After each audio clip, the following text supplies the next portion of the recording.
I was diagnosed when I was 8, but that's certainly not when I had the aha moment. I was having these big emotions. I was experiencing imposter syndrome, but I didn't know what that was. Not until I was in grad school and I started to take a deep dive into learning about the brain, learning about the science of learning and teaching and understanding what's actually happening with my brain wiring. Things were making sense.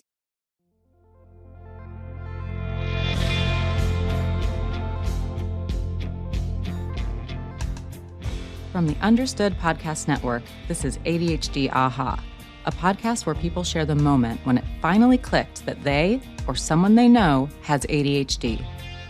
My name is Laura Key. I'm the editorial director here at Understood. And as someone who's had my own ADHD aha moment, I'll be your host.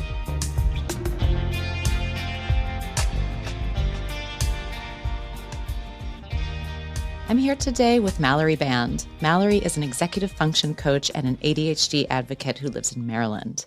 Mallory, you wrote into the show and you had said that you were diagnosed with ADHD and anxiety when you were 8 years old. And immediately I was like, whoa, that's awesome to have those diagnoses so early in life. I was maybe projecting. I don't know if it felt awesome to you, but let's start there. How did you get both of those diagnoses so early in life? My dad is still a practicing psychiatrist, and my mom was a special educator for over 40 years. So they were certainly well versed in this world, even, 25, whatever years ago, when things were a little bit different and we didn't know as much. But I guess also having two older brothers who had some similar challenges with ADHD, although those traits permeated themselves in different ways. Both of my brothers would get really angry at each other and get into fights and be out of control at times. And I wasn't physically hyperactive like that, certainly impulsive, but I think a lot of it was my mind was really hyperactive, but I sort of took on some of the traits of just having these huge emotions and keeping it together during the day at school. But then when I would come home, things would sort of unravel. And I think my parents were sort of keen in understanding that something's up. This is not what every 8-year-old is experiencing or exhibiting. But I was really lucky in the fact that, I was sort of in the majority in my family where there were 5 of us, 4 of us whom have ADHD. So it didn't feel super different. And it was just we sort of kind of fed off of each other, and just that was the norm for us. So 5 people in the family. So all 3 of the siblings have ADHD. So that sounds like, if I'm doing my math right, one of your parents has ADHD too. Is that right? Yes, my dad was diagnosed as an adult, and it was like, duh, when he got diagnosed, of course you have ADHD. It's very obvious. You mentioned that your brothers they're maybe more quote unquote classically hyperactive, and you were more hyperactive in your brain. How else were your symptoms distinct or similar? I think that they would physically get into fights. I think my middle brother certainly was very hyperactive, was bouncing off the walls, would do things very impulsively. Like, our neighbors had a trampoline, so we also had a basketball hoop. So he thought it would be a good idea to wheel the basketball hoop over to the trampoline to try to make slam ball. And of course it got stuck, and all this, and he would just do stuff without thinking. And I think, a lot of it was the really extreme procrastination of, he would not pack his lunch, and I would hate to be late for school. So it would drive me insane. So I would just do it for him and pack his lunch and get everything, because we needed to get out the door, because he was procrastinating. He wasn't ready, So I think he probably understood, oh, great, if I don't do it, she'll do it for me. So sort of having that bit of enabling, but also I was so anxious, we need to get out of the house so we cannot be late for school. So you're coming home, you're falling apart when you come home from school, which a lot of parents don't realize that's a sign of trust. It may be frustrating for parents, but you feel comfortable letting go when you get home. Where did your parents take it from there? What did they investigate? Yeah, I think part of the way that my ADHD and anxiety, and I really still, even as an adult, find it really hard to untangle what is what and sort of what the differences are, because I think they are really, at least for me, really intertwined in how they present themselves. But I would be able to keep it together all day at school. And then when I would come home, it would just be, there was so much pent up anxiety and kind of overwhelm. And the way that my anxiety permeated itself was I had the need to complete everything all at once. If there were things that were not complete or things that were looming over my head, that was the most uncomfortable kind of situation for me to deal with, even in kindergarten. So before I was 8, I would come home, you'd get a homework packet and it would be due on Friday and you'd be assigned it on Monday. And I couldn't get over the fact that there wasn't an option. I had to finish it on Monday or else it just something bad was going to happen or it didn't feel right and I couldn't stop myself. So it was almost like I was going into overdrive, which is, I think, different in that aspect where it wasn't the typical procrastination or we couldn't get started, but it was, I couldn't stop myself until it was done. And there was a lot of the emotional dysregulation thrown in there and not being able to just sort of discern what priorities were because everything was an urgent task. And I can really remember that as early as that kindergarten example. And of course, there was a lot of screaming and crying and, yelling at my parents because, I was frustrated at them, but really I was frustrated with the brain that I have and I didn't understand what to do with it, how to work with it. So talk me through and I've even had experts on this show talking about the connection between ADHD and anxiety, and it is really difficult to parse out where one stops and where one begins. But tell me what you think is happening there. How does ADHD contribute to that mindset, and how does anxiety contribute to it in your experience? It is really challenging because I think we've got the anxiety piece where the rumination is going on and thinking about all of these things that were in the past and thinking about, I should have done this differently, I should have done that differently, but then also sort of having those fear thoughts, thinking about the future of what am I going to do about this? What am I going to do about that? And sort of coming up with all of these sort of false scenarios, that might never even come true. And I think part of that with having some of the emotional regulation on the ADHD side and the impulse control where I know this isn't helpful, but I can't stop myself. Let me keep going and let me just try to solve this problem. And not having the foresight to understand that this is actually only getting worse if I allow myself to keep going instead of pumping the brakes. Even with all of that being said, I do find it extremely challenging to discern what is what. I think it certainly makes it more intense having both. And certainly the way my ADHD presents itself, having anxiety thrown in there or layered, I guess layered in there might be a better illustration of how it really is, makes it even more challenging to figure out what is what. But I think they sort of just tag team against me and for them almost a complementary way, and makes it much more challenging to navigate through life with that dual kind of threat going against you. Whoa, that is really well said, that layering in. When you got diagnosed with ADHD and anxiety, what was your awareness and vocabulary like around ADHD and anxiety at that time?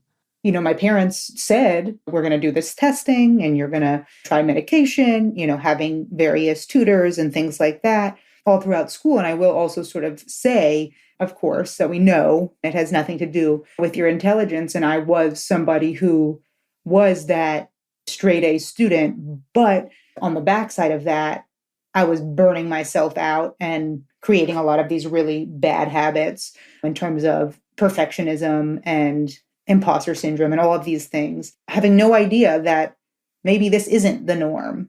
Not everyone is coming home and having a 3-hour meltdown just to do 20 minutes of homework where it could have just been done and you were over with it. So I had extra time, I had tutors and stuff, but I was lucky enough where that didn't really feel different to me because my brothers had those accommodations as well. And it just was like, oh, well, they're cool. So like, that's fine, whatever.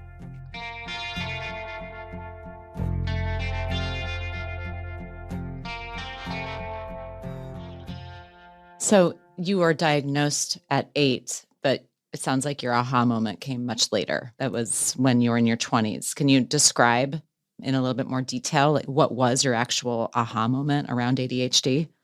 Really, it was when I was in grad school. I was at Hopkins and we were doing a lot of, reading and work around mind brain teaching. And that was just so fascinating and so eye opening, where it was really just in the brain. And that was my first really kind of deep dive into what's under the hood and what's going on and what might be happening in my brain and how that actually impacts my life on a daily basis. And never actually taking the time to think about this makes X, Y, and Z tasks a lot more challenging, or you're actually figuring out ways to do daily tasks that other people might not need to do.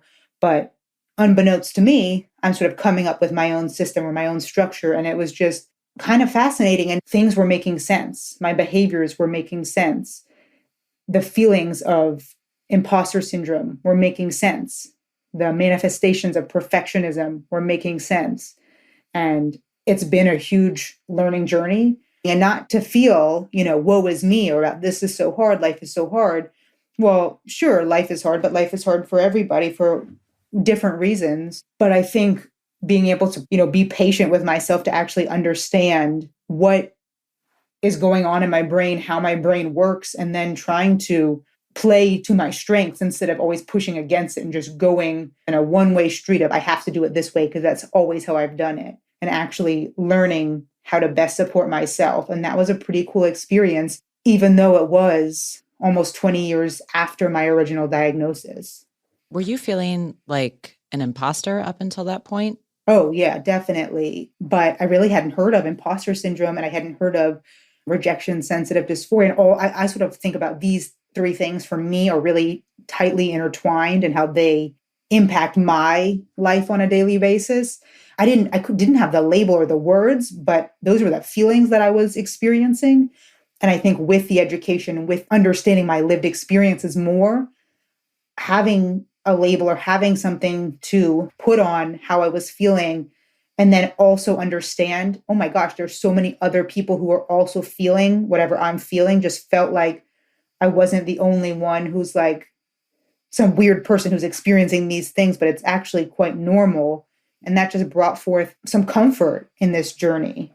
For anyone who's listening who hasn't heard the term imposter syndrome, could you define it for them, please? Definitely. For me, what I think imposter syndrome is no matter what your accolades are, no matter what your credentials are, whatever you achieve, it doesn't matter because you're never going to be good enough. You're always feeling like someone's going to catch you and call you out for being a fraud or saying that you don't belong, no matter how experienced you are, whatever, background you have.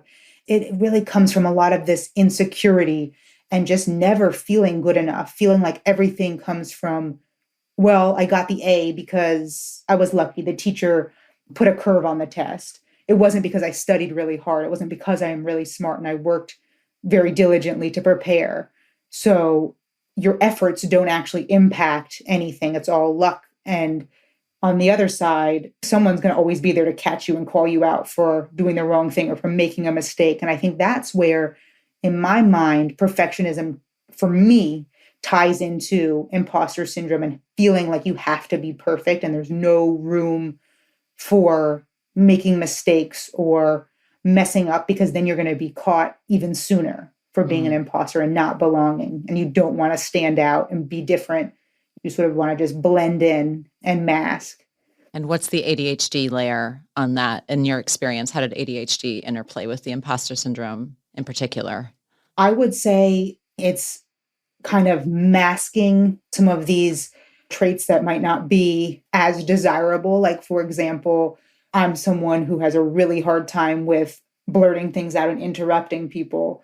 So, when you're in a meeting, it's like, well, how did this person get hired? They can't even wait their turn. They don't even know the etiquette of having a conversation. What's going on there? And I think part of it too is making any type of mistake. That just like wasn't an option ever. Not because that's what my parents said. I was actually putting these expectations on for myself. You had to be perfect. And if you weren't, well, bad things were going to happen. Someone's going to find out and someone's going to figure out other characteristics about you of, oh, you're not perfect. And you're really annoying because you don't ever stop talking and you don't know how to take turns in a conversation. And your leg's always bouncing. And you often have really big reactions to things. It just depended on what it was, but then it was sort of a domino effect where one thing led to another.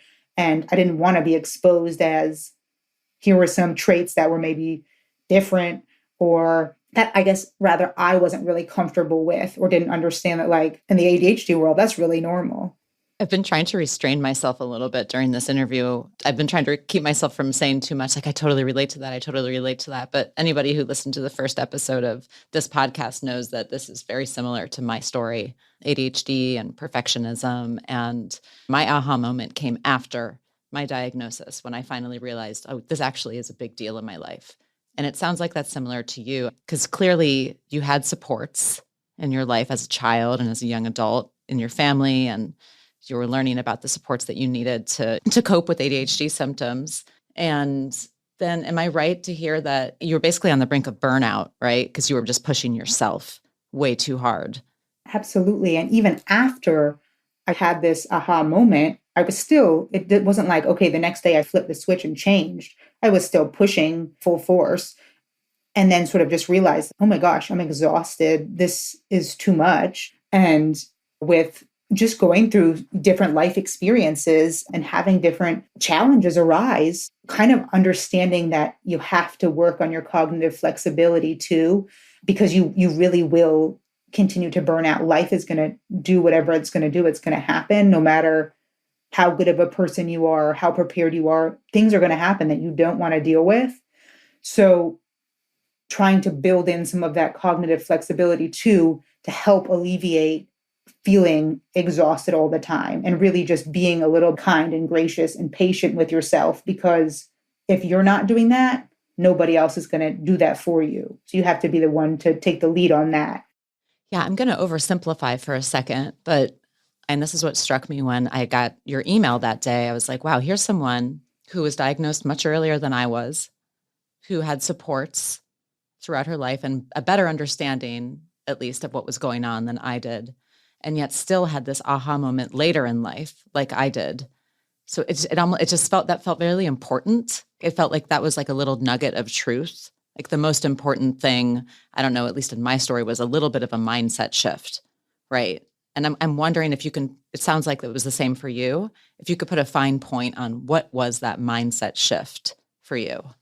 Yeah, I think I was sort of in an environment that, was dealing with some really challenging people. And that is not something I'd ever been in before. That's another thing that I haven't even brought up yet. But another part of my ADHD and I think of feeling insecure was being a people pleaser, having to say yes to everything because I was insecure and wasn't, I needed to be perfect. So I didn't want people to be upset with me. That thing where someone's like, hey, can I talk to you? I'm like, oh my gosh, what have I done? Like trying to jog my memory and see why this person, it's like horrifying for me. And for the first time in my life, like having to put up boundaries felt extremely uncomfortable. But that's sort of something where that mindset shift started to take place where it's like, just because I'm doing something doesn't mean I'm stuck here. Doesn't mean I have to stay in here. Just because you want to switch or leave or do something else, it doesn't mean you're quitting, but you're trying to figure out what's the right path for you. And I realized for me, I am such an emotional being. I am so intensely empathetic. I care too much. And that actually is a disservice to me, letting people walk all over me and saying yes to everything because I didn't want to upset people. But going through that experience where people might not have had the best interest for me or were trying to take advantage of me, and realizing that, no, just because I have some of these challenges doesn't mean I'm not good enough, doesn't mean I don't deserve the best for myself and I'm able to put my foot down. I don't have to say yes to everything. I can set boundaries, even if that makes other adults uncomfortable. That's too bad. Part of that mindset was I'm not in control of how other adults feel. And that was something, I know it sounds really ridiculous, but like I didn't understand that until truly a year ago.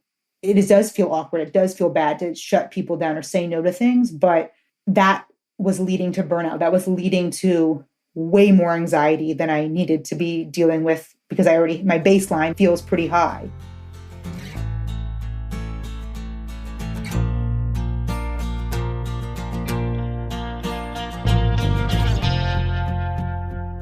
We haven't really touched on it yet, but if you couldn't tell already by the way that Mallory's been talking and how motivational it is, Mallory is an executive function coach and works with a lot of young people. And I have to share with you, Mallory, that as I was getting ready to do this interview, I was feeling so much of what you were talking about earlier.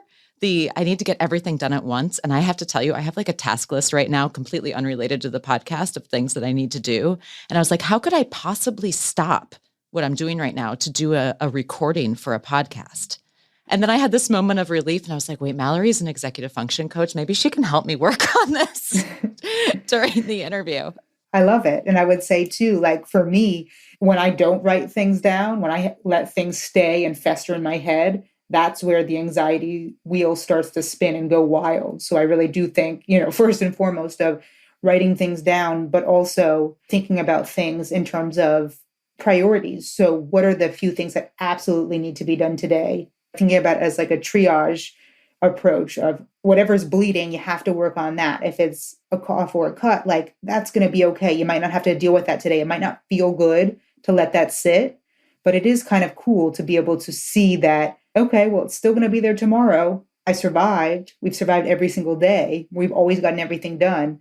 So sort of trying to rely on past experiences too, because I don't know about you, but again, yes, definitely having things that are unticked on my to-do list does not feel good, but also feeling exhausted and cranky and angry or whatever doesn't feel good either. So there has to be some type of middle ground where we have to be able to have some type of balance. Yes. And I have to ask you about when you're working with young people on strategies. I'm going to quote something you said earlier, this voice in your head that tells you that life is hard for everyone. I don't deserve to say no. I don't deserve help. It's something I hear so many times from my guests on ADHD Aha. Those thoughts, like they layer on, to use your expression, they layer on to all these good coping strategies. What do you say to help people cope with those kinds of thoughts? I don't deserve to say no.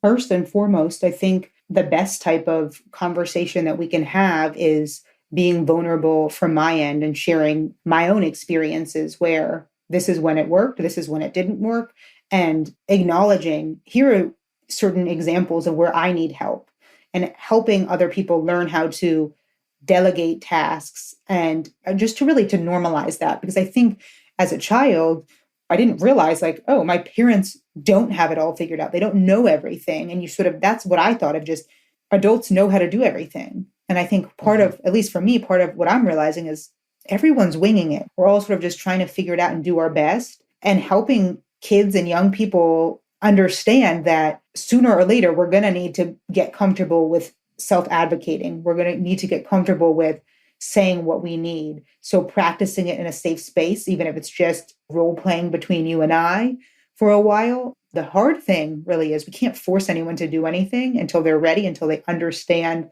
why we need to do this, why it's important, why it matters. Do a lot of the young people you work with have imposter syndrome in addition to ADHD? Many of them do. Many of them certainly have low self-confidence, low self-esteem, and sort of feeling a bit alienated. And I think part of why I really like doing this work is because I can see my pieces of myself in a lot of them, and trying to think back of, well, what did I need at this age? What did I wish I had? Can we have some of these conversations now that we know a lot more, now that there's a lot more research out there, that a lot of this is much more normalized now. So trying to bridge the gap and make this just more normal. Mallory, it's been really great to talk with you today. It's been very validating, I think is a good word to say it. And I think the work that you're doing is so cool. So I just want to say thank you for spending this time with me and for all the work that you're doing. Thank you so much for having me, Laura. This was really a great opportunity. I really appreciated chatting with you.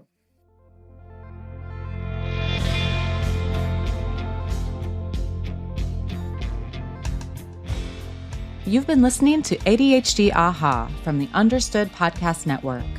If you want to share your own aha moment, email us at adhdaha@understood.org. I'd love to hear from you.